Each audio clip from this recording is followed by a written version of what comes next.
गुरुर्ब्रह्मा गुरुर्विष्णुः गुरुर्देवो महेश्वरः गुरु साक्षात् परब्रह्म तस्मै श्री गुरवे नमः. तस्मै श्री गुरवे नमः. आपण 8व्या अध्यायामध्ये आहोत. आपण 5 आणि 6 मागच्या वेळेस विचार केला होता की एकत्र करू, पण त्यातला एकच झाला आपला 5वा श्लोक. आपण 6वा श्लोक बघू आता काय आहे तो.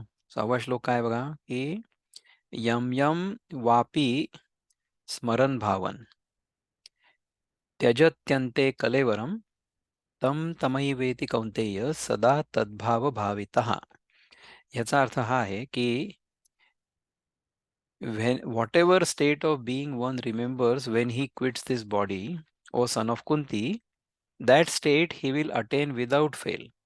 आपण मागच्या वेळेस काय विचार केला होता, की समजा आपल्याला रात्री झोपताना एखादा विचार आपल्या डोक्यात असला किंवा एखादं गाणं आपण ऐकत असलो, तर सकाळी उठल्याबरोबर तेच गाणं आठवतं फॉर सम रिझन. ते गाणं आपल्या कानात सुरू आहे असं आपल्याला वाटतं आणि तसा आपण उठतो. असा अनेक वेळा अनुभव येतो पहा. म्हणजे काय आहे, की झोप ही छोटीशी मृत्यूची अनुभूती आहे. म्हणजे तेवढ्या वेळापुरता आपल्या शरीराशी संबंध तुटलेला असतो. त्यामुळे झोप म्हणजे छोटासा मृत्यू आहे आणि मृत्यू ही मोठी झोप आहे. जर आपण त्या झोपेतून जागे होणार असू तर, त्या झोपेतून जागे केव्हा होऊ? का होऊ? कारण की आपण अजूनपर्यंत ही जी अवस्था आहे, जागृत अवस्था, ही स्वप्नवत आहे, हे पूर्णपणे समजलेलो नाहीये. स्वप्नावस्थेतून आपण जेव्हा जागे होतो, तेव्हा आपल्याला लक्षात येतं, की अरे ते स्वप्नच होतं, नाही का? परंतु ही जागृत अवस्था देखील स्वप्नवत आहे, हे आपल्याला माहिती नसतं किंवा हे आपल्याला कळत नाही. पण जेव्हा कळतं, तेव्हा मग त्यातनं आपण जागे झाल्यानंतर पुन्हा आपण ह्या स्वप्नात येण्यासाठी काय करू? काहीच नाही करू. जागे झालो आता आपण. पुन्हा स्वप्नात जायची काय गरज आहे? You are now awaken to your own essential nature असं होईल. मागच्या वेळेस आपण काय बघितलं होतं, की अंतकाळी ही माझेची चित्ती स्मरण राखुनी देह सोडून गेला तो मिळे मज न संशय. हे आपण मागच्या वेळेस शिकलो होतो, राइट? जो जो आठवणी भाव शेवटी देह सोडितो मिळे त्या त्याची भावास सदा त्यातची रंगला. आपण ज्या भावनेनी देह सोडू, त्या भावनेनी त्याच्या पुढचा देह आपल्याला मिळेल. ठीक आहे ना?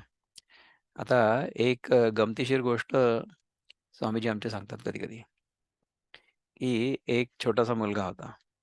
तो जन्माला आला. हं. तर जन्माला आल्यानंतर त्याने विचारलं नर्सला, की "आज ब्रेकफास्टसाठी काय आहे?" तर त्या नर्सनी सांगितलं, की "उपीट." तो म्हणतो, "अरे राम! मी पुन्हा एकदा पुण्यातच जन्माला आलो का?" असा. तर ज्या भावनेत आपण आधीचा देह सोडलेला असेल किंवा तो देह सोडताना जर आपल्या मनामध्ये कुठल्याही प्रकारची भावना असली, तर त्यावेळेस समजा आपल्या मुखावर किंवा आपल्या मनामध्ये भगवंताचं नाव असेल किंवा भगवंताचं चिंतन सुरू असेल, तर आपल्याला तशा प्रकारची गती प्राप्त होते. म्हणजे आपण जर वैष्णव असू, तर समजा आपल्या मुखावर कृष्णाचं, रामाचं, नारायणाचं नाव असेल, तर आपण मग नारायणाचं नाव असेल तर वैकुंठात जाऊ. कृष्णाचं नाव असेल तर गोलोकात जाऊ. रामाचं नाव असेल तर साकेतमध्ये जाऊ किंवा शंकराचं नाव असेल तर कैलाश पर्वतावर जाऊ. हं, असं होईल. पण आपल्या मनामध्ये इच्छा असणं हे बरोबर आहे किंवा नाही, हे आपण बघायला पाहिजे. समजा अजिबात इच्छा नसली, तर आपण कुठेच नाही जाणार. कारण की आपण कुठल्याही लोकात जरी गेलो ना, तरीसुद्धा त्या लोकातनं परत येऊ. म्हणजे ज्याप्रमाणे आपण रात्री झोपल्यानंतर पुन्हा या शरीरामध्ये परत येतो सकाळी,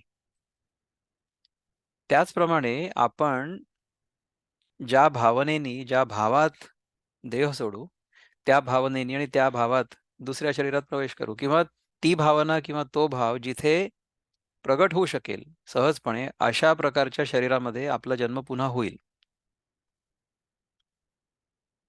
किती कॉम्प्लिकेटेड आहे? कॉम्प्लिकेटेड गोष्ट आपल्याला समजून घ्यायसाठी ज्या आधी सोप्या गोष्टी आहेत त्या समजून घ्या. ज्या सोप्या गोष्टी आहेत त्या समजल्या, की नंतर मग जरा कॉम्प्लिकेटेड गोष्टी समजायला लागतात. आणि सोप्या गोष्टी ज्या समजलेल्या आहेत त्या करायला लागल्यानंतर त्या आहेत काय? त्याचं तात्पर्य काय? हे कळायला लागतं. गीतेचं तात्पर्य काय आहे? गीतेचं तात्पर्य आपल्या दृष्टीने फक्त मी देह नाही आणि मी जीव नाही हेच कळणं एवढंच आहे. तर एवढं कळण्यासाठी ही सगळी कथा सुरू आहे. तर प्रत्येक वेळेस काय होईल पहा, की प्रत्येक अध्यायात किंवा प्रत्येक चिंतनात, प्रत्येक उदाहरणात आपण ते एक ध्येय जे आहे ना, ते आपल्या मनामध्ये फिक्स करून ठेवणं आवश्यक आहे, की ह्याच्यातनं मला हे समजायला काय मदत होते? हाऊ इज धिस चिंतन helping me realize that I'm not the body and I'm not the individual jiva or a soul. ह्या दोन गोष्टी कळून घ्यायच्या आपल्याला. त्याच्याबद्दल किशोरजी आपले बंधू काय म्हणतात बघूया. Let me see. मुक्त छंद. आपण 8व्या अध्यायामध्ये आणि 5व्या आणि 6व्यात होतो ना, तर 6वा श्लोक आहे राईट. मनुष्य शरीर त्याग करी, तेव्हा जो भाव मनी धरी, मग होई पुनर्जीवित, तोची भाव पुन्हा धरीत. तोच भाव पुन्हा धरत आपण पुन्हा जीवित होऊ. अरे, आपण भलत्याच अध्यायात आहे. 8वा अध्याय आणि 6वा श्लोक. शरीरा त्यजूनी असे जात जेव्हा, वसे भाव त्याच्या मनी जोची तेव्हा. पुनर्जन्म जेव्हा असावा तयासी, असे भाव तोची तया संगतीसी. तोच भाव संगतीशी ठेवून आणि घेऊन आपण दुसऱ्या जन्मात आपली वाटचाल सुरू करू, असं होईल. तर शेवटी will see what our guru Dnyaneshwar Maharaj has to say. All right. सार्थ ज्ञानेश्वरी अध्याय 8वा श्लोक 6वा. हे कुंतीपुत्रा, ज्या ज्या वस्तूचं स्मरण करत मनुष्य अंतकाली देहाचा त्याग करतो, त्या त्या वस्तूप्रत तो सर्वदा तिच्या स्मरणामुळे तिच्या ठिकाणी एकाग्र चित्त झालेला असल्यामुळे जातो. समजा माझ्या डोक्यामध्ये अनेक प्रकारचे विषय असले, तर त्या विषयांची पूर्ती करण्यासाठी जो देह उपयुक्त असेल, त्याच देहामध्ये मी पुन्हा जाईन, असं होईल, नाही का?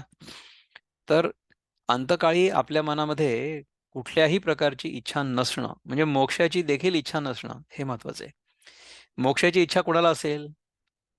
ज्यांनी स्वतःला जीव मानलेला आहे, ज्यांनी स्वतःला बंधनात मानलेलं आहे, त्याला असेल ना मोक्षाची इच्छा. मला मुक्ती पाहिजे असं कोणाला वाटेल? जो बंधनात आहे. परंतु ज्याला हे कळलेलं असेल, की बंधन हेच मिथ्या आहे. मी बंधनात कधी नव्हतोच आणि कधी असूच शकत नाही. हे ज्याला कळलेलं आहे, त्याच्या मनामध्ये मोक्षाची इच्छा येऊच शकत नाही. कारण की तो बंधनातच नाहीये. नाही का?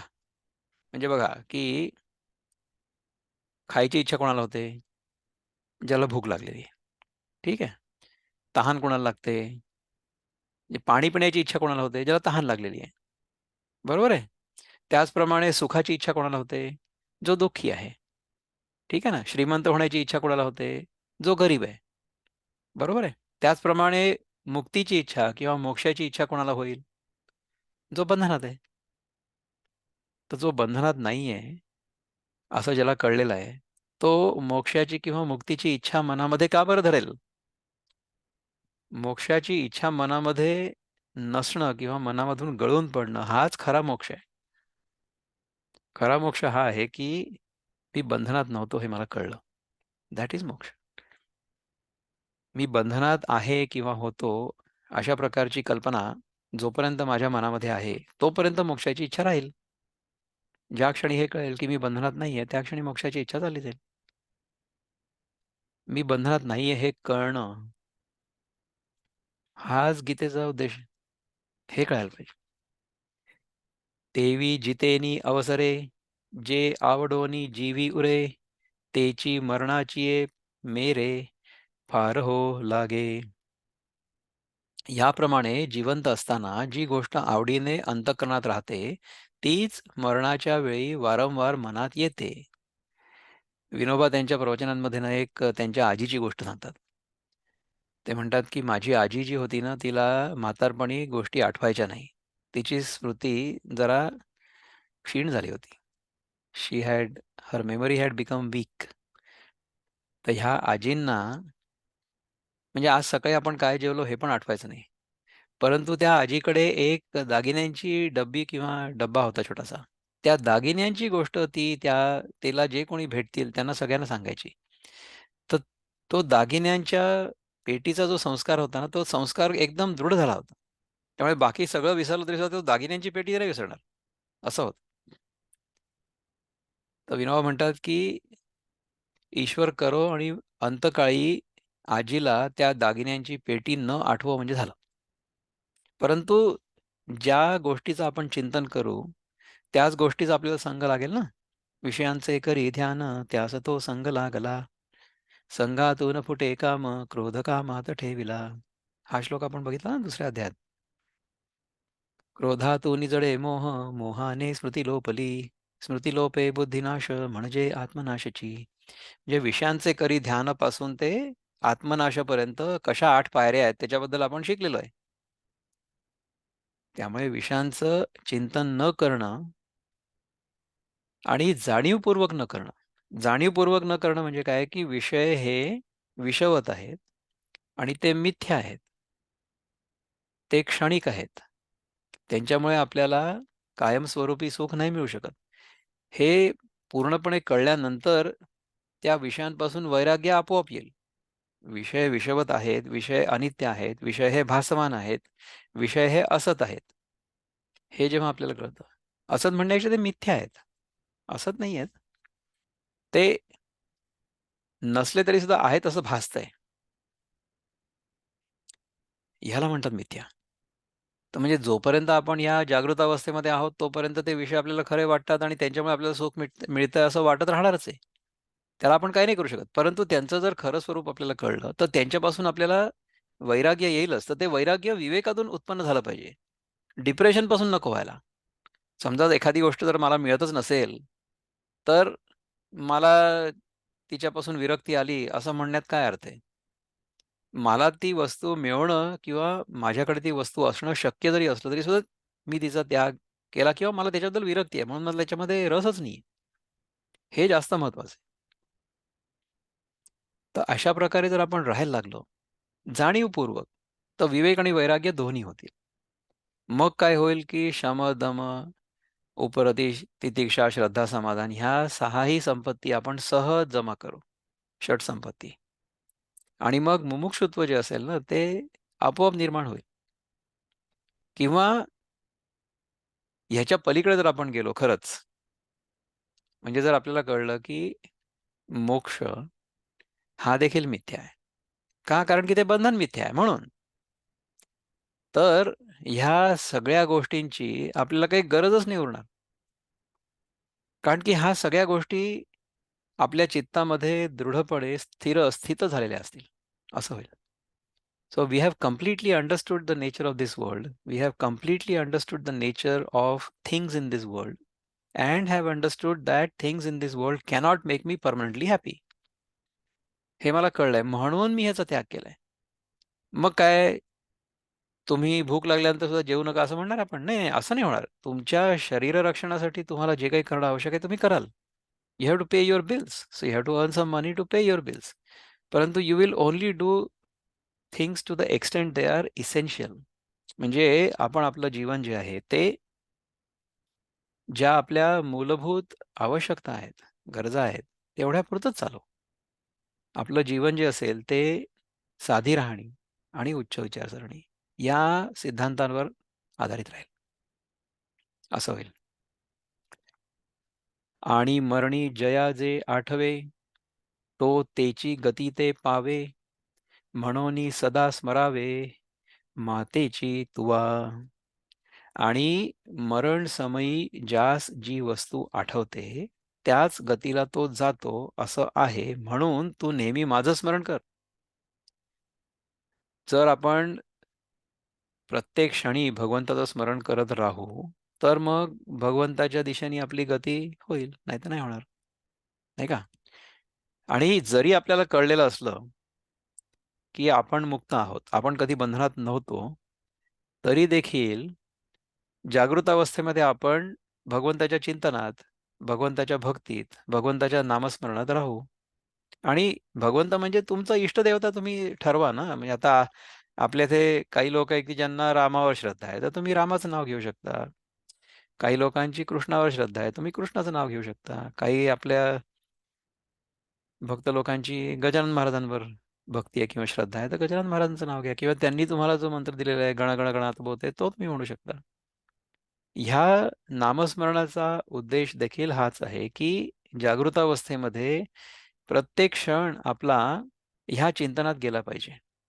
जोपर्यंत आपण द्वैतात आहोत, तोपर्यंत आपल्याला भगवंताचं स्मरण ठेवायला काही हरकत नाही.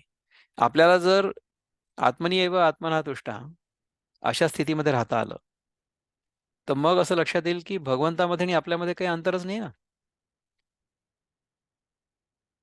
भगवंतानी म्हणजे रामानी एकदा हनुमंताला जेव्हा विचारलं, की तुझं माझ्याबद्दलचं काय मत आहे? तर हनुमंतानी सांगितलं, की देहदृष्ट्या मी तुझा दास आहे. देहभावाने मी तुझा दास आहे, म्हणजे मी तुझी सेवा करणार. जीवभावाने मी तुझा अंश आहे छोटासा. परंतु आत्मबुद्ध्या जर मी विचार केला, आत्म्याच्या दृष्टिकोनातून किंवा आत्म्याच्या स्तरावर, तर त्याच्यामध्ये माझ्यामध्ये आणि तुझ्यामध्ये काही अंतरच नाही आहे. तू आणि मी एकच आहोत. म्हणजे काय आहे, की शेवटी एकच तत्व ह्या सगळ्या संपूर्ण अखिल विश्वाला व्यापून राहिलेलं आहे आणि ते तत्व मीच आहे. ते तत्व तूच आहेस. तत्वम असी. तूच ते तत्व आहेस. हे जेव्हा मला कळतं ना, त्याच्यानंतर माझ्यामध्ये आणि भगवंतामध्ये काही अंतर उरत नाही. म्हणजे मी भगवंत आहे असं नाही म्हणणार कधीच. अहा, भगवंताचं जे तत्व आहे, ते तत्व आणि मी म्हणजे जो जीव आहे त्याचं जे तत्व आहे, ते तत्व एक आहे. परंतु जीव जो आहे तो भगवंत नाही होऊ शकत. म्हणजे Vikram Patrakine can never become Ishwar. Vikram Patrakine is not Ishwar. As an individual, the individual can never become God. God आणि इंडिव्हिज्युअल याच्यामधला अंतर आहेच. परंतु the essence of God and the essence of each jiva is the same.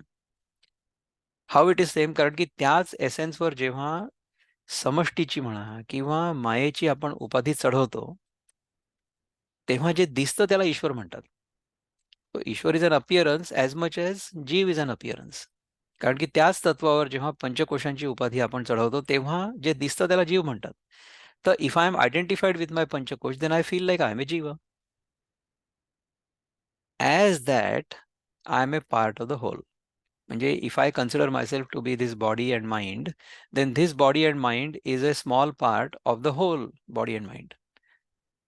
That whole body and mind is called Ishwara. तर त्या ईश्वराचा मी अंश आहे. ममई वंशो जीवलोके जीवभूत सनातना मनःष्ठानी इंद्रियाणी प्रकृतीस्थानी कर्षती. हे 15व्या अध्यायात आपण शिकणार आहे. तर देहबुद्ध्या मी तुझा दास आहे आणि जीवबुद्ध्या तुझा अंश आहे आणि आत्मबुद्ध्या तू आणि मी एकच आहोत. तर आपण कुठे आहोत? आपण स्वतःला कुठे आहोत असं मानतो आहोत.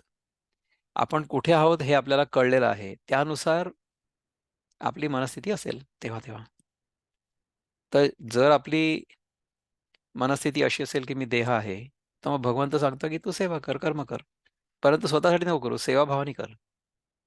जर मी जीव आहे असं मला वाटत असेल, तर मग ठीक आहे. मग तू भजन कीर्तन कर. देवाच्या किंवा भगवंताच्या स्मरणात राहा. आणि जर तुला हे कळलेलं असेल, की तू स्वतः आत्मस्वरूप आहेस, तर तुझ्या आत्म्यामध्ये आणि त्या परमात्म्यामध्ये काही अंतरच नाहीये. आत्मा आणि परमात्मा या 2 गोष्टी वेगळ्या थोडीच आहेत. From an individual point of view आपण त्याला आत्मा म्हणतो. आत्मा म्हणजे द एसेन्स आणि परमात्मा म्हणजे the ultimate essence. The ultimate essence and the individual essence they are not two different essences. Just for reference म्हणजे आपण बोलण्यासाठी, व्यवहारासाठी आपण फक्त हे म्हणतो, की माझा छोटा आत्मा आणि तो परमात्मा किंवा मोठा आत्मा. असं-बिसं काही नाहीये. आत्मा एकच आहे. तर बुद्धीने जर आपण बघितलं, तर आपल्यामध्ये आणि ईश्वरामध्ये काही अंतर नाहीये. ठीक आहे ना? तर आपल्याला जर ते आठवलं देह सोडताना, तर आपण त्याच्यामध्ये विलीन होऊन जाऊ ह्याच्यामध्ये काही संशय नाही आहे. तर हा 6वा श्लोक आपण आत्तापर्यंत बघितला. तर या 6व्या श्लोकाबद्दल जर कोणाला काही चिंतन करायचं असेल, तर आपण करू शकता किंवा काही प्रश्न असेल, तर आपण उपस्थित करू शकता. आपण त्याच्यावर चिंतन करू एकत्र. आहे काही?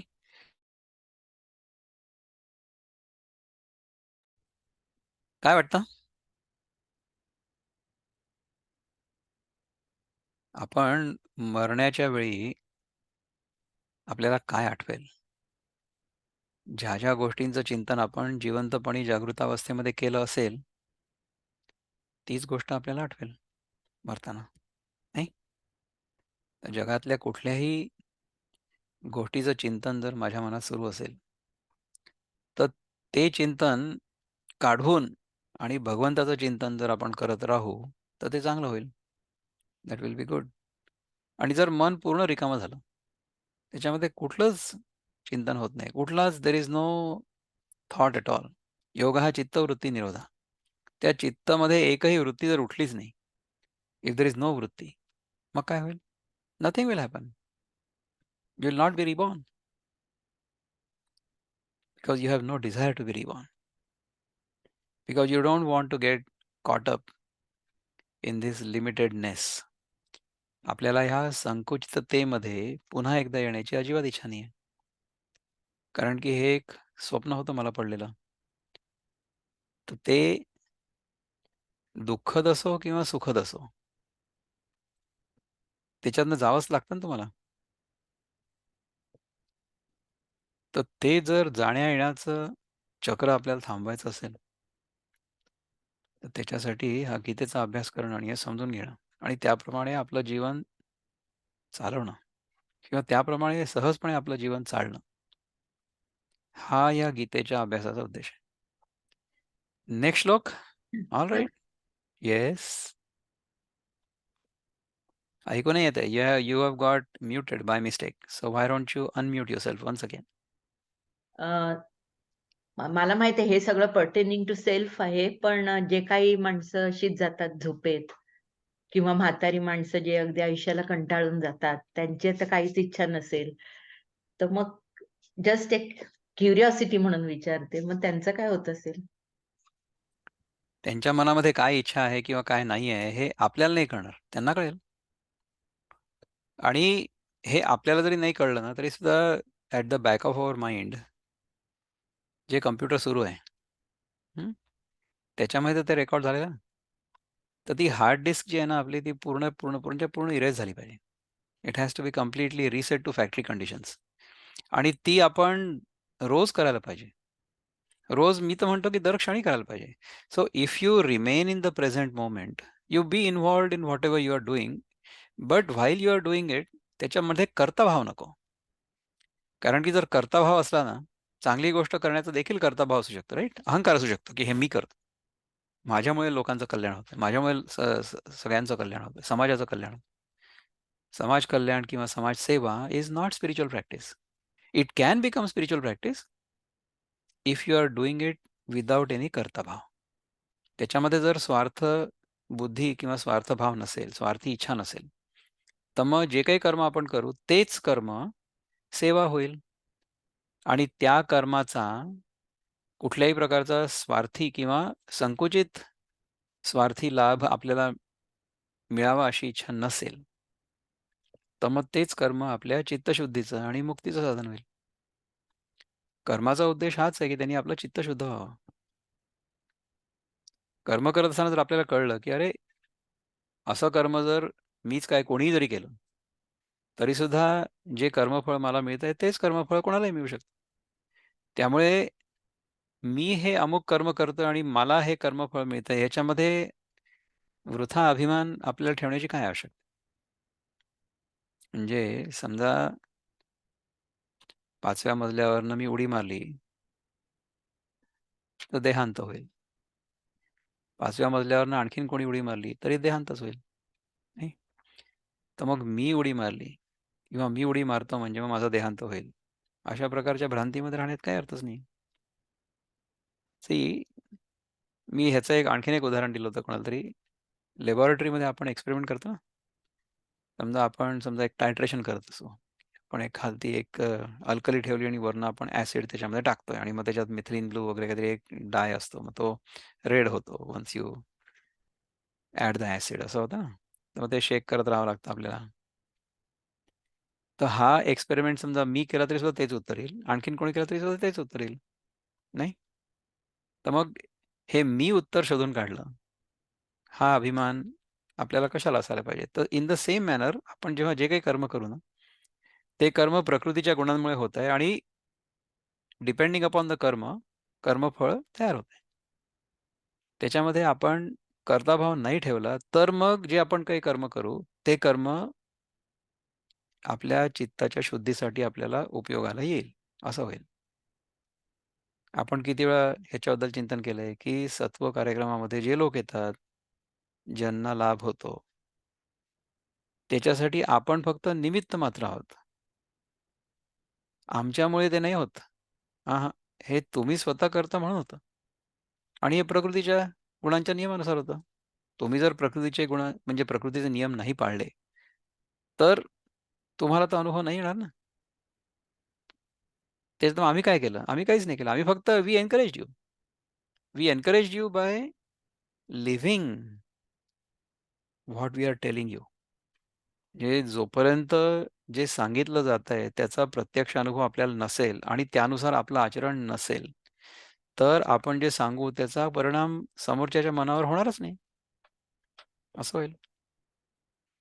सो आपल्या प्रश्नाचं जे सोपं उत्तर आहे ते असं आहे, की जी इच्छा आपल्या मनात असेल देह सोडण्याच्या वेळी. आता झोपेमध्ये जर गेले, तर झोपी जाण्यापूर्वी त्या क्षणात काय इच्छा होती? That is more important. झोपेत जाणं ही फार चांगली गोष्ट आहे. परंतु झोपी जाताना, जागृतावस्थेमधून निद्रावस्थेमध्ये जाताना त्या क्षणात कुठलीही इच्छा मनात नसणं हे महत्त्वाचं आहे. म्हणून अशा प्रकारची सवय रोज रोज केली आपण, तशा प्रकारची सवय आपण रोज करतो ना. त्याच्यासाठीच आपण शवासन करतो at the end of our practice. तर त्या शवासनामध्ये जे काही मेडिटेशन होतं, त्याच्यामध्ये आपल्याला शेवटी काय मेडिटेशन करायचं आहे, की आपण ह्या देहाकडे शव म्हणून बघतो आहोत. देहाच्या बाहेर आपण आहोत. आपण असं बघतो आहोत, की हे आपला आपला देह जो आहे तो शवसारखा पडलेला आहे. Right?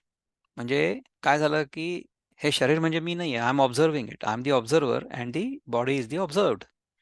So I am not the body. हे कळलं आपल्याला. अशा प्रकारे जाणीवपूर्वक जर आपण जागृत अवस्थेत राहू शकलो, दर क्षणी हा देह म्हणजे मी नाहीये. या देहाच्या मार्फत जे काही होतंय ते भगवंताच्या कृपेने प्रकृतीच्या नियमांप्रमाणे घडतंय. मी त्याचा कर्ता नाही. हे प्रवचन देणारा विक्रम पत्तरकीने नाही. हा भाव नेहमी माहिती पाहिजे. हा भाव नेहमी दृढ पाहिजे. म्हणजे मग त्याचा ना अहंकार होईल, ना त्याची ग्लानी होईल. हे भगवंताच्या कृपेने चाललंय सगळं, नाही? So, you have to remain in that awareness at all times. So, you have to remain in that awareness before you go to bed. So, if you don't wake up, then you never wake up. You will never be reborn. You cannot be born again because you cannot die because you are never born. पुनर्जन्म कोणाचा होईल? ज्याचा मृत्यू होऊ शकतो त्याचा पुनर्जन्म होईल ना. परंतु मृत्यू कोणाचा होऊ शकतो? ज्याचा जन्म झालेला आहे. जर मला कळलं की माझा जन्मच नव्हता झाला, तर ना मृत्यू होऊ शकतो, ना पुनर्जन्म होऊ शकतो. आपल्याला जन्म, मृत्यू आणि पुनर्जन्म हे सांगण्यामागचा उद्देश काय होता? हे सांगण्यामागचा उद्देश हा होता, की आपण कधी मरत नाही. ह्या देहापूर्वी पण आपण होतो, ह्या देहामध्ये पण आपण आहोत आणि या देहानंतर देखील आपण राहणार आहोत. परंतु पुढचा देह आपल्याला येऊ नये याच्यासाठी आपण ही सगळी साधना किंवा हे सगळं चिंतन करतोय. हे समजण्यासाठी, की हे जग जे आहे हे केवळ भासमान आहे. माझा देह देखील भासमान आहे. माझा देह देखील अनित्य आहे. तो जागृत अवस्थेमध्येच फक्त मला अनुभवायला येतो. निद्रावस्थेमध्ये माझा स्वतःचा देह मला अनुभवायला येत नाही. म्हणजे जी वस्तू एका विशिष्ट परिस्थितीमध्ये अनुभवायला येते आणि दुसऱ्या विशिष्ट परिस्थितीमध्ये अनुभवायला येत नाही, ती सत्य असू नाही शकत. ती तेवढ्यापुरती सत्य आहे, असं वाटतंय. तर त्या अवस्थेमध्ये राहण्याचे काही नियम आहेत. तर ते नियम आपण पाळायला पाहिजे. तर ते नियम जर आपण पाळले, कळले आपल्याला ते नियम काय आहेत ते, तर त्यानुसार आपलं आचरण होईल ना आपोआप. नाही होणार का? मला जर हे कळलंय, की 5व्या मजल्यावरनं मी उडी मारली तर माझा कपाळमोक्ष होईल. तर मी 5व्या मजल्यावरनं उडी मारणारच नाही. मी सरळ जिन्याने येईन किंवा लिफ्टनी येईन. सोपी गोष्ट आहे. तर self discipline is a natural outcome or a natural consequence of self awareness. So awareness is more important than discipline. Discipline will happen. व्हायलाच पाहिजे.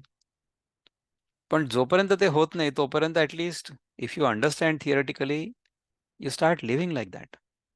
म्हणजे जोपर्यंत स्थितप्रज्ञाची लक्षणं आपल्या जीवनातनं प्रगट होत नाहीत, कारण की आपल्याला कळलेलं नाही. तोपर्यंत त्या स्थितप्रज्ञाची लक्षणं जी सांगितलेली आहेत भगवंतानी, तशा प्रकारे आपण साधना म्हणून त्या गोष्टी कराव्यात जाणीवपूर्वक. आणि त्या करता-करता एक दिवस लक्षात येईल, की भगवंतानी जे सांगितलं ते खरं आहे. खरं नाहीये, तीच माझी कहाणी आहे. That is my inner experience. When we understand this, when we realize this from within, that's when the joy is uncontainable. म्हणजे तुमचा जो आनंद आहे ना, तो तुम्ही तुमच्या स्वतःमध्ये दाबून नाही ठेवू शकत. तो असा उफाळून येतो बाहेर, असं होतं. आणि अशा प्रकारच्या आनंदामध्ये आपण जेव्हा असतो ना, तेव्हा आपल्या आजूबाजूला तो आनंद पसरतो आणि आपल्या सान्निध्यात किंवा आपल्या संपर्कात जे कोणी येतात, त्यांना त्या आनंदाची अनुभूती होते. तर तो आनंद आपल्या आत आहे. तो आनंद आपल्याला फक्त प्रगट करायचा आहे. तर तो कसा करायचा? कर्ताभाव सोडला की आपोआप प्रगट होतो. कर्ताभाव सोडला की भगवंत बोलायला लागतात. विक्रम पत्रकीनेचं तोंड बंद झालं की भगवंत बोलतात. विक्रम पत्रकीने बोलायला लागला तर मग भगवंत थांबून जातात. असं होईल. So the moment I think or I might think की हे मी करतोय, त्या क्षणी ह्या प्रवचनाचा पूर्ण बोजवारा उडेल. हां, विक्रम पत्रकेने इज नॉट स्पीकिंग. विक्रम पत्रकेचं फक्त नाव आहे. हे भगवंत करताय सगळं. हे माहिती पाहिजे. Let's see next what Prabhupada has to say for the next one. 9व्यासाठी काय म्हणतात बघा भगवान. हे तर 8वा झाला ना आपला. 9वा काय आहे की सॉरी 6वा झाला. 9वा कुठे? आपण 5 आणि 6 हेच तर केले 2. आता 7वा बघू आपण. तस्मात् सर्वेषु कालेषु माम् अनुस्मर युध्य च मयि अर्पितमनो बुद्धिर्मामे वैश्यस्य संशयः. म्हणजे काय? Therefore, Arjun, you should always think of me in the form of Krishna and at the same time carry out your prescribed duty of fighting with your activities dedicated to me and your mind and intelligence fixed on me. You will attain me without doubt. तर ह्याच्यामध्ये मी हा जो आहे ना, हा Krishna personalised God अशा प्रकारे प्रभुपादांनी त्याचं ट्रान्सलेशन केलं आहे, विच इज करेक्ट. म्हणजे जर कृष्ण हे अर्जुनाला सांगतो आहे, अशी कथा आपल्याला माहिती आहे आणि अशा प्रकारे जर आपण ते समजलेलो असू, तर हे अशाच प्रकारे समजेल आणि हे असंच आहे आणि असं असण्यासाठी काही म्हणजे I cannot be a critic of this right. प्रभुपादांना जो अनुभव आहे तो मला नाही आहे. त्यामुळे त्यांचा अनुभव त्यांनी कथन केला. परंतु मी हा जो शब्द आहे, तो मी म्हणजे आत्मस्वरूप किंवा माझ्या आतलीच चेतना. असं जर आपण बघितलं, तर जर आपण नेहमी त्या दिशेने बघत असू किंवा त्या दिशेने आपली वाटचाल असेल, तर मग आपल्याला ह्या श्लोकाचा अर्थ वेगळ्या तऱ्हेने कळू शकतो. तर त्याच्यासाठी आपण आपले इतर गुरुलोक काय म्हणतात ते बघूया. म्हणून सगळा काळ मज आठव झुंज तू, मन बुद्धी समर्पुनी मज निशंक पावसी. म्हणून सगळा काळ म्हणजे आपण प्रत्येक गोष्ट करत असताना भगवंताचं स्मरण ठेवावं. म्हणजे काय होईल की अंतकाळी सुद्धा, शेवटच्या क्षणी सुद्धा ते स्मरण आपल्याला राहील.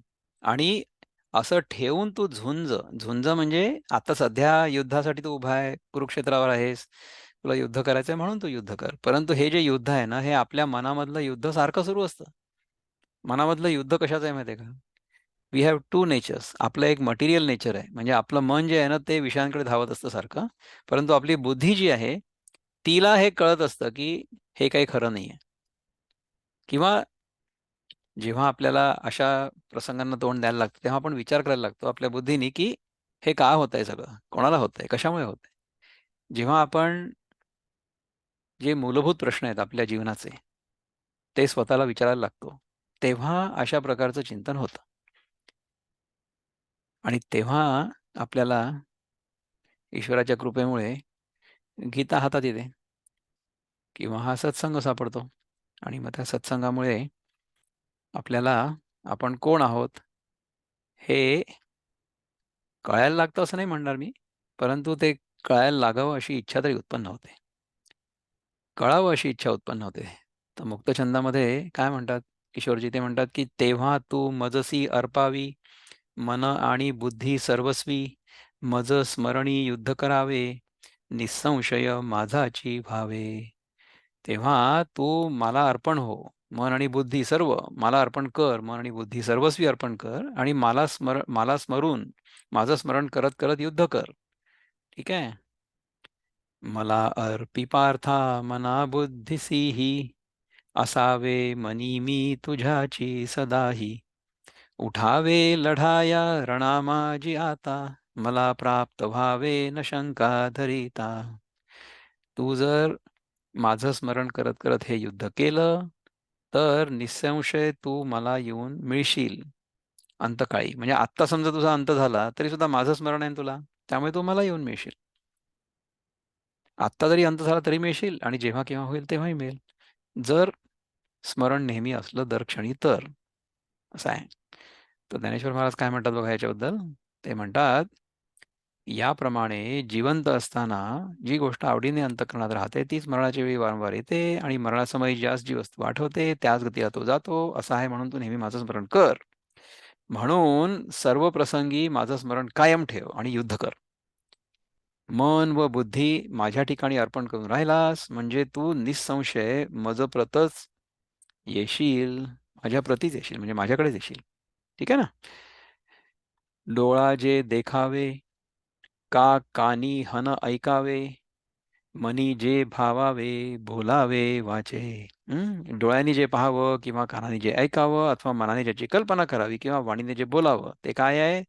ते आतबाहेरी आघवे, मीची करोनी घालावे, मग सर्वी काळी स्वभावे मीची आहे. वरील सांगितलेलं व्यवहार आत बाहेर मीच करून घाल. म्हणजे जे काही होत आहे ते सगळं भगवंतच आहे असं समज. म्हणजे मग काय, मग सर्व काळ मी सहजच आहे. जे सगळं इथे आहे, मला जर ईशावास्य उपनिषदातला पहिला मंत्र समजलेला असला की हे सगळंच्या सगळं जे आहे ते ईशावास्य आहे, म्हणजे ईश्वराचा ह्याच्यामध्ये वास आहे. ईशावास्यम इदम सर्वम यत्किंच जगत्यान जगत, येन त्यक्तेन भुंजीथा मा गृधक कस्य स्वेदनम. हा जर पहिला मंत्र मला माहिती असला तर काय होईल की सगळं काही जे होत आहे माझ्या जीवनामध्ये हे सगळे विषय हे देखील ईश्वरांनी परिपूर्ण आहेत.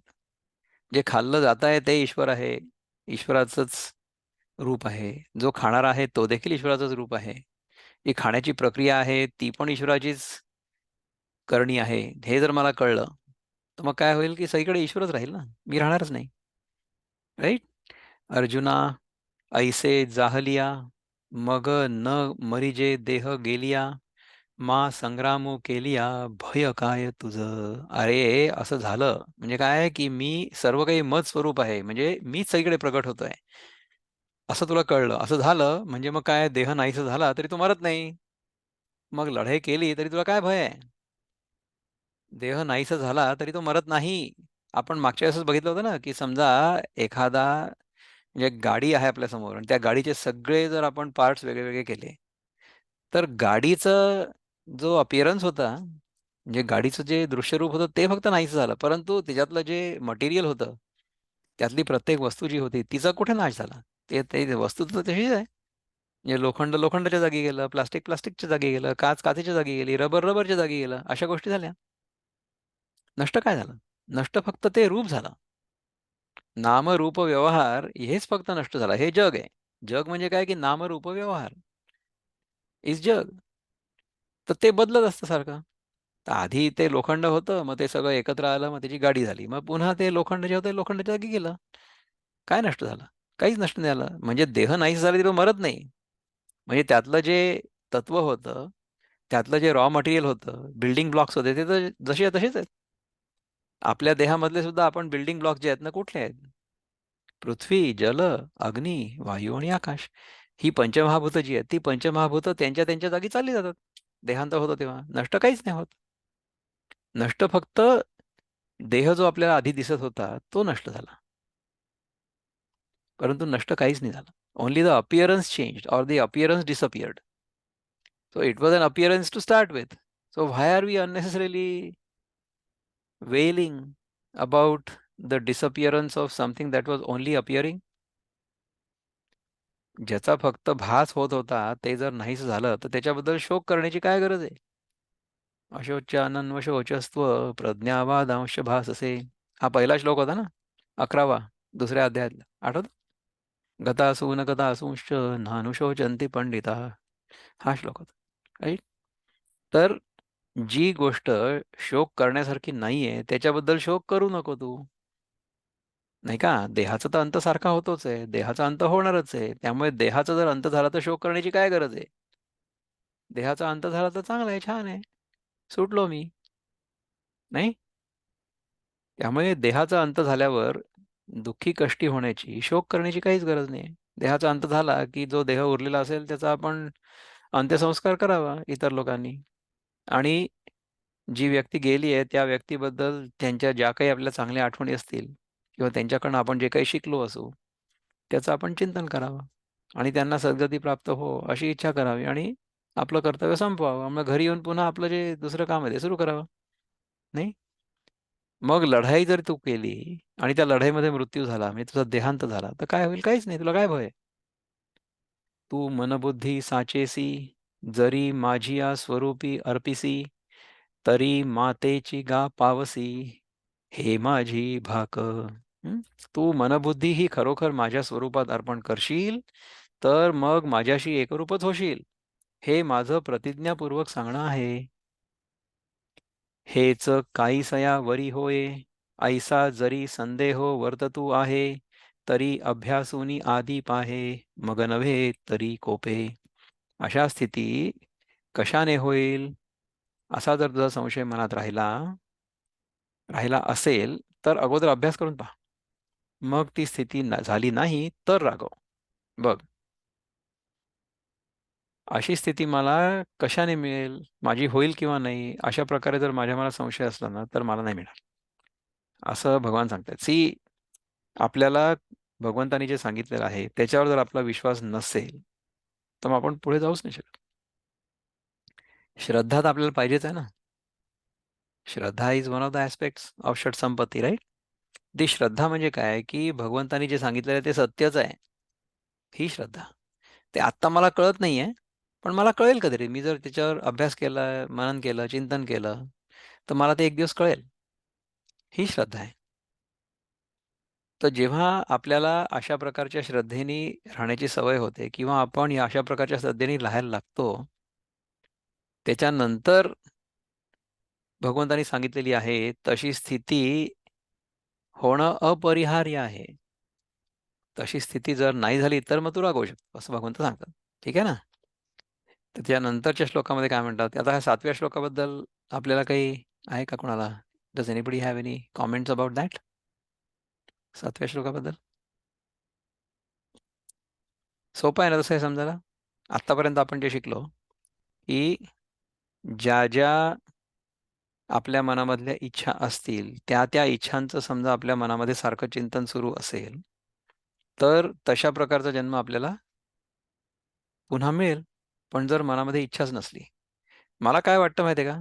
म्हणजे आता हे बोलत असताना मला आठवलं, नाव विक्रम पत्रकने टॉकिंग, की मला ह्या गीतेच्या विषयामध्ये रस का बरं निर्माण झाला असेल? कारण की असं असू शकतं की मागच्या जन्मी ह्या गीतेचं चिंतन करता करता आपला प्राण गेला असेल किंवा देह संपला असेल आणि मग असं वाटलं असेल की अरे, हा अभ्यास ना आपला पूर्ण नाही झाला, तर गीतेचा अभ्यास मला पूर्ण करायचा आहे, अशी इच्छा माझ्या मनात राहिली असणार आहे. त्यामुळे काय झालं की माझा जन्म अशा घरात झाला की जिथे माझे आजोबा गीता रोज म्हणायचे. त्यामुळे ती गीता माझ्या कानावर पडायची. तर ह्याला म्हणतात प्रारब्ध. म्हणजे गेल्या जन्मी हा देह सुटत असताना जी मनामध्ये इच्छा होती अपूर्ण, की मला गीता पूर्णपणे शिकायची आहे, ती इच्छा पूर्ण करण्यासाठी भगवंतानी ह्या घरात माझा जन्म घडवला. आणि मग त्या घरामध्ये माझे आजोबा गीतेचा अभ्यास करायचे. माझ्या आजोबांना आईच्या वडिलांना सुद्धा गीतेमध्ये रस होता. त्यांनी एक छोटंसं पुस्तक लिहिलं होतं, यज्ञात भवती पर्जन्यः.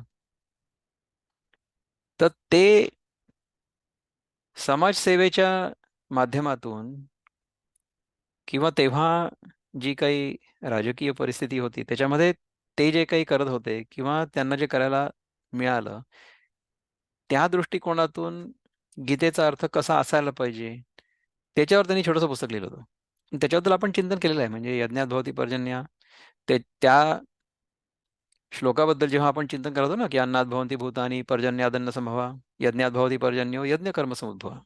हा जो श्लोक होता ना, त्याच्यावर जे चिंतन माझ्या आईच्या वडिलांनी करून ठेवलेलं आहे, त्याच्याबद्दल चिंतन आपण तेव्हाच केलं होतं. समाज सेवा म्हणा किंवा समाजाची रचना किंवा समाजाच्या दृष्टिकोनातून. म्हणजे कसं असतं पहा, की जी इच्छा आपल्या मनामध्ये आधी होती, ती इच्छा पूर्ण करण्यासाठी आपण हा जन्म घेतला. तर आता कसं आहे माहिती आहे का, की आता हे लक्षात आलेलं आहे, की गीता देखील इज अ टूल. म्हणजे गीतेचा अभ्यास सुद्धा कशाला करायला पाहिजे, हे ह्या जन्मी तरी कळलेलं आहे. पण मग तरी सुद्धा गीतेचा अभ्यास का बरं करताय? टाईमपास. इतर काही करण्याऐवजी गीतेचा अभ्यास जर केला किंवा गीतेचं चिंतन जर केलं, तर त्या विषयामध्ये आपल्याला जो आनंद आहे, आपल्या आतला जो आनंद आहे, तो प्रगट होऊ शकतो आणि तो आनंद कंटेजियस आहे.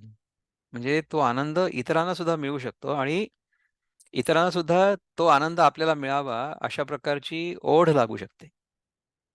कारण की हा सर्वोच्च आनंद आहे. This is the highest bliss that one can achieve. नाही का?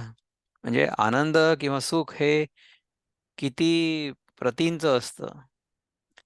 त्याचे कुठल्यातरी एखाद्या उपनिषदामध्ये ना प्रमाण आहेत. म्हणजे मात्रा किंवा मेजरमेंट्स, की समजा तुम्ही तरुण असलात, तुम्ही ह्या जगावर तुमचं स्वामित्व असलं, तुम्हाला जे काही हवं असेल ह्या जगामध्ये, ते सगळं प्राप्त होऊ शकत असेल सहजपणे आणि तुमची प्रकृती उत्तम असेल, ह्या सगळ्या गोष्टी जर अनुकूल असल्या, तर जो काही आनंद असेल, त्याच्या 100 पटींनी जास्त आनंद किंवा सुख आपल्याला स्वर्ग लोकामध्ये मिळेल. मग आणखीन कुठल्या लोकामध्ये मिळेल? अशा 7 लोक आहेत.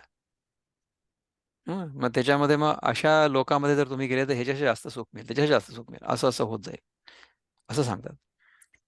त्याच्यापेक्षाही जास्त किंवा हे ज्याच्यासोबत आपल्याला अजिबात तुलना करता येणार नाही, असं सुख म्हणजे आत्मसुख आहे. तर त्या सुखाची आपल्याला थोडीशी झलक मिळत असते केव्हा ना केव्हा. म्हणजे आपण जे विषय सुख म्हणतो ना, म्हणजे समजा मला एखादी गोष्ट खायची इच्छा असली आणि मला ती गोष्ट खाल्ल्यानंतर एक खूप चांगल्या सुखाची अनुभूती झाली. ठीक आहे. तर त्याच्यामध्ये झालं काय माहिती आहे का, की आपल्या आतला जो आनंद होता ना, तो तेवढ्यापुरता प्रगट झाला.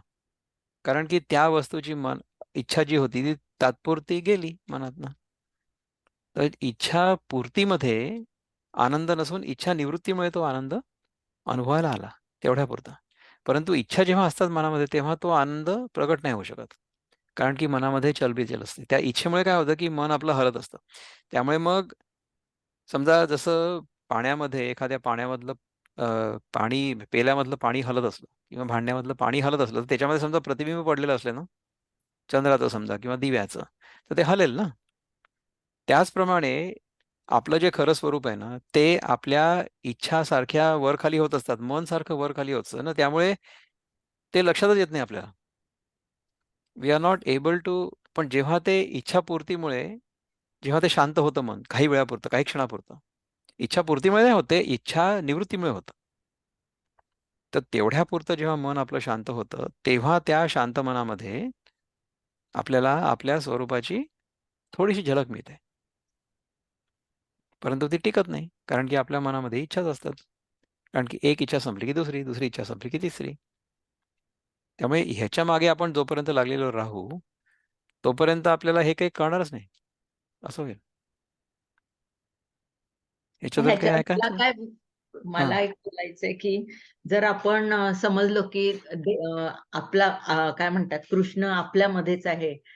हे देहात आहे आणि जेव्हा आपण खातो काही आणि आपण ते देवाला देतो म्हणजे ही जर समज मी माझ्यापुरता हा विचार केला, की असा जो मी विचार केला, की मी आता जे काही खाते ते मी माझ्या देवाला देते, तर आपोआप आपण सात्विकच देणार. प्रश्नच नाही. दुसरं म्हणजे नैवेद्य जेव्हा दाखवतो देवाला, तेव्हा सुद्धा आपण काय असं भरभरून असं काही हे करत नाही. ताटामध्ये जितकं काही अवेलेबल आहे, आपण ते थोडं-थोडं नैवेद्य दाखवतो. तर तसा जर मी नैवेद्य दाखवता हा भाव ठेवला मनात जेवताना, तर ऑब्व्हियसली आपण सात्विक जेवण आणि नेमकंच जेवण कारण आपल्याला त्याला त्रास नाही द्यायचा ही भावना असतेच मनामध्ये. देवाला त्रास नसतो आपल्याला द्यायचा. तर हे जर मनात ठेवलं, तर आय थिंक सगळं म्हणजे माझ्या दृष्टीने मी विचार केल्यावर मला ते जास्ती पटलं असं. किती एवढंच सुंदर आहे. या. थँक खूपच सुंदर. तर पहा, की हे चिंतन होत असताना आपल्या जीवनाशी त्याचा काय संबंध आहे, हे आपल्याला प्रत्येकाला कळू शकतं ना. आणि हे प्रत्येकाला वेगळं कळेल. कारण की प्रत्येकाची जी परिस्थिती आहे ती वेगळी आहे. बरोबर आहे? तर माझ्या परिस्थितीमध्ये मला हे कसं काय ॲप्लिकेबल आहे? माझ्या परिस्थितीला हे कसं काय सुटेबल आहे? माझ्या जीवनात हे कसं काय मी वापरू शकते? याचा कसा काय मला उपयोग होऊ शकतो? आपली ॲडव्हर्टाइजमेंट काय आहे, की गीतेच्या सिद्धांतांचा आधुनिक विज्ञानाच्या दृष्टिकोनातून आणि आपल्या जीवनात कसा उपयोग होऊ शकतो? ही आहे ना आपली ॲडव्हर्टाइजमेंट. तर ते प्रत्येक क्षणी आपल्याला जाणवतं. If we are aware of that objective. आपला हा जो चिंतनाचा वर्ग आहे, त्याच्यामध्ये आधुनिक विज्ञानाशी आपलं काही वाकडं नाही आहे. आधुनिक विज्ञानाशी वाकडं नसलेला एकच पंथ, पंथ म्हणण्यापेक्षा एकच विचार पद्धती आहे. ती म्हणजे अद्वैत. बाकी कुठल्याही पंथामध्ये काही ना काही गोष्टी गृहीत धरायला लागतात. अद्वैत तुम्हाला सांगतो, की तुम्ही काही गृहीत धरूच नका ना. तुम्हाला तुमचा जो आत्ताचा अनुभव आहे, त्याच्या आधारावर तुम्ही पुढे जा. So it is a purely scientific inquiry. आधुनिक विज्ञानामध्ये अशाच प्रकारे इन्क्वायरी होते. शोध कार्य जे आहे ना, आधुनिक विज्ञानाच्या प्रक्रियेनुसार जे शोधाचं कार्य आहे, शोध कार्य म्हणजे रिसर्च. ते ज्या प्रकारे पुढे जातं, त्याच प्रकारे अद्वैताच्या सिद्धांतांमध्ये आपल्याला समजा गती हवी असेल, तर तशाच प्रकारची इन्क्वायरी, तशाच प्रकारचा शोध आपण घेणं आवश्यक आहे. तर शोध आपण कसा घेतो? पहिले आपल्याला जे माहिती आहे त्याच्या आधारावर आपण पुढे जातो ना. आता सध्या आपल्याला काय माहिती आहे? आता सध्या आपल्याला ह्या जगातल्या सगळ्या वस्तू माहिती आहेत. आणि आपल्याला असं माहिती आहे किंवा आपल्याला असं वाटतंय, की ह्या जगातल्या वस्तू जेव्हा आपण प्राप्त करतो, तेव्हा आपल्याला सुख होतं. हा आपला सध्याचा अनुभव आहे. इथपासून सुरुवात करू. मग ते सुख म्हणजे काय? हे सुख म्हणजे इच्छापूर्तीमुळे होत आहे, की इच्छा निवृत्तीमुळे होत आहे? ह्याचा आपण विचार करू. कारण की इच्छा एक पूर्ण झाली तरी सुद्धा इच्छा संपूर्ण संपत नाहीत ना. दुसरी इच्छा एकाच्या मागे तयारच असते. त्यामुळे इच्छापूर्ती जर करत राहिलो, तर आपण जन्मभर इच्छापूर्ती करत राहू, पण इच्छा पूर्ण होणार नाहीत. मग काय होईल? मग पुन्हा पुढचा जन्म घ्यावा लागेल. असंच तर आपण करत आलोय ना आत्तापर्यंत. परंतु इच्छापूर्ती कितीही झाली, तरी सुद्धा त्याच्यामुळे शाश्वत सुख मिळत नाही. हे ज्या क्षणी क्लिक होतं ना, त्या क्षणी मग आपण विचार करायला लागतो, की आता ह्याच्या पुढे काय? तर देवाच्या कृपेने आपल्या जीवनामध्ये आपल्या ज्या मूलभूत गरजा आहेत, त्या तर पूर्ण झालेल्याच आहेत. त्याच्या पलीकडच्या सुद्धा अनेक इच्छा आपल्या जीवनातल्या पूर्ण झालेल्या आहेत, देवाच्या कृपेने.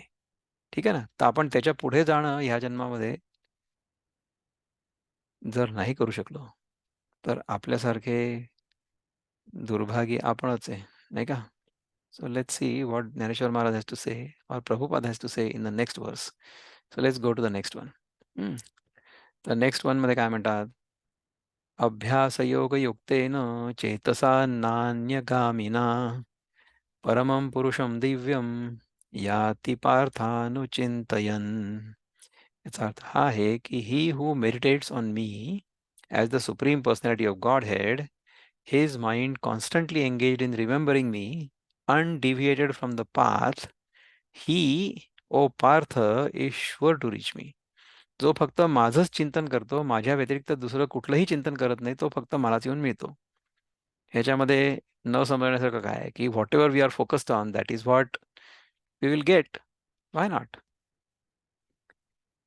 अभ्यास चित्त जोडूनी योगी अन्य न लक्षुनी पुरुषास महादिव्य पावे सतत चिंतुनी. पुरुषास महादिव्य. दिव्य पुरुष कोण आहे? आपण स्वतःच. आपलं जे इसेन्शियल नेचर आहे तेच. आपलं जे आत्मस्वरूप, आपलं जे परमात्म स्वरूप आहे तेच. ते दिव्य स्वरूप आपल्याला प्राप्त होईल. त्याचंच जर सतत चिंतन असलं तर. त्याच्यासाठी किशोरजी आपले बंधू काय म्हणतात बघूया. Let's see what Kishorji has to say about this श्लोक.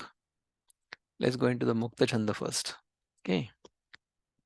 मनासी भरकटू न द्यावे, प्रयत्ने मज ठाई ठेवावे, व्हावे परमपुरुषी विलीन, जो असे दिव्य हे अर्जुन. जो दिव्य परमपुरुष आहे त्याच्यात आपण विलीन होऊ, जर आपण मनाला भरकटू दिलं नाही तर, आणि जर प्रयत्नांनी त्याचं चिंतन केलं सारखं तर. ठीक आहे. मना ठेवी माझ्याच ठाई सदाही, न द्यावे तया दूर जाण्या कधीही. मिळोनीच जाशील श्रेष्ठा पुरुषी, असे पार्थ जोही स्वयेची प्रकाशी. स्वयंप्रकाशित आहे. परमपुरुष जो आहे म्हणजे माझंच जे खरं स्वरूप आहे ते स्वयंप्रकाशित आहे. माझ्या असण्याबद्दल मला कुठल्याही प्रमाणाची आवश्यकता नाही आहे. मी आहे किंवा नाही आहे अशी शंका माझ्या मनात कधीच नाही येऊ शकत. ठीक आहे ना? तर ह्याचं रिअलायझेशन म्हणजे this will become real in my experience. That is what self realization means. That the self becomes real in my experience. That is why we are studying this. So let's see what Dhaneshwar Maharaj has to say. ते म्हणतात की हे पार्था, अभ्यासामुळे, अभ्यास म्हणजे काय? विषयापासून मन परावृत्त करणं हा अभ्यास आहे. स्थिर झालेल्या व अन्यत्र न जाणाऱ्या चित्ताने परमपुरुषाचं सतत स्मरण करणारा मनुष्य त्या तेजस्वी परमपुरुषाप्रत जातो. तो तेजस्वी परमपुरुष कोण आहे? तो परमपुरुष आपल्या आतमधलाच कृष्ण आहे. तो बाहेर नाहीये कुठे. ओके. तर त्याच्यापर्यंत जायचं असेल तर काय करावं लागेल? येणेची अभ्यासेसी योगू, चित्तासी करी पाच सांगू, अगा उपाय बळे पंगू, पहाड ठाकी. याच अभ्यासाबरोबर चित्ताची सांगड चांगल्या प्रकारे घाल. अरे, प्रयत्नांच्या बळावर पांगळा देखील पर्वत चढून जातो. हं? मूकं करोति वाचालं पंगुं लंघयते गिरिम, असा श्लोक आपण लहानपणी ऐकला होता. तसंच आहे हे, की असा जेव्हा अभ्यास आपण करू तेव्हा त्या प्रयत्नांच्या बळावर पांगळा देखील पर्वत चढून जातो. त्याप्रमाणे तेवी सदभ्यासे निरंतर, चित्तासी परमपुरुषाची मोहर, लावी मग शरीर राहो अथवा जाओ. त्याप्रमाणे चांगल्या अभ्यासाने तू निरंतर आपल्या चित्ताला परमपुरुषाचं ध्यान लाव. असं झाल्यावर मग शरीर राहो अथवा जाओ. जे नाना गती ते पावविते, ते चित्त वरील आत्मयाते, मग कवण आठवी देहाते, गेले की आहे. अनेक गतीस पावणाऱ्या चित्ताने एखाद्या आत्म्यास वरले, वरले म्हणजे त्याचं वरण केलं, किंवा तीच आपल्या मनातली दृढ इच्छा आहे त्याच्याप्रती आपलं मन जर समर्पित झालं. वरले म्हणजे काय असतं माहिती आहे का? स्वयंवर माहिती आहे ना तुम्हाला, की मुलगी एखाद्या मुलाला वरते म्हणजे की काय, की आता आतापासून हा माझा पती म्हणजे ह्याच्याप्रती मी आता समर्पित आहे. याला म्हणतात वरले. ठीक आहे. मग देह आहे किंवा गेला ह्याची आठवण कोणी ठेवायची? कारण की हा देह तर मी नाहीच आहे. या देहाबद्दल ना माझी अहंता आहे ना माझी ममता आहे. या दोन्ही गोष्टी माझ्या मनातनं चालल्या गेला, की हा देह माझा आहे आणि हा देह मी आहे. ह्या दोन्ही गोष्टी माझ्या मनातनं चालल्या गेल्या. मग तो राहिला किंवा नाही राहिला. कारण की आता देह माझा कधी नव्हताच. नाही का? देह मला प्रकृतीच्या गुणांनुसार मिळालेला आहे. माझ्या पूर्वकर्मानुसार, माझ्या प्रारब्धानुसार, माझ्या इच्छा वासनांनुसार. पण तो माझा नाही आहे. ह्या देहातून मला फक्त हे समजून घेण्याची गरज आहे, की मी कोण आहे? एवढ्यापुरता मला हा देह टिकवायचा आहे, आणि ते एकदा कळलं, की मग देह राहो अथवा जाओ. पै सरितेचे निओघे, सिंधुजळा मीनले घोघे, ते काय वर्तत आहे मागे, म्हणून पाहो येती. नदीच्या ओघाने घो-घो करीत समुद्राच्या पाण्यास मिसळलेले जे पाणी ते मागे काय चालले आहे म्हणून पाहण्याकरता परत येते काय? एकदा नदी जर समुद्रात मिळाली, तर त्याच्यानंतर ते जे पाणी आहे नदीतलं जे समुद्रात जाऊन मिळालं, ते मागे वळून बघेल का, की मागे काय चाललंय ते? काहीच गरज नाहीये. त्यामुळे आपल्या भूतकाळात काय घडलं होतं, ह्याच्याबद्दल आपण चिंतन करण्याची गरज नाहीये आणि इतर लोकांच्या भूतकाळाबद्दल विचारण्याची गरज पण नाहीये. ठीक आहे ना? आपण जर आपला भूतकाळ समजा सोडून दिला पूर्णपणे, तर इतर लोकांचा भूतकाळ देखील आपण सोडून देऊ. वर्तमान काळामध्ये आपण काय करायला पाहिजे तेवढं आपण करू. त्यामुळे काय होईल, की याच्यानंतर जे काही घडायचं असेल ते चांगलं घडेल, नाही का? नाते समुद्रची होऊन ठेले, तेवी चित्ताचे चैतन्य जहाले, येथ यातायात निमाले घनानंद जे. नाहीतर ते समुद्रच होऊन राहिलं. त्याप्रमाणे ते चित्तच चिद्रूप बनल्यानंतर मग त्या ठिकाणी जन्ममरणाचा क्षीण सहजच राहिला. कारण ते चैतन्य एकरस व आनंद आहे. म्हणजे बघा, की ह्याच्यानंतर जन्म-मरण अजिबात येणारच नाही आपल्याला. हं.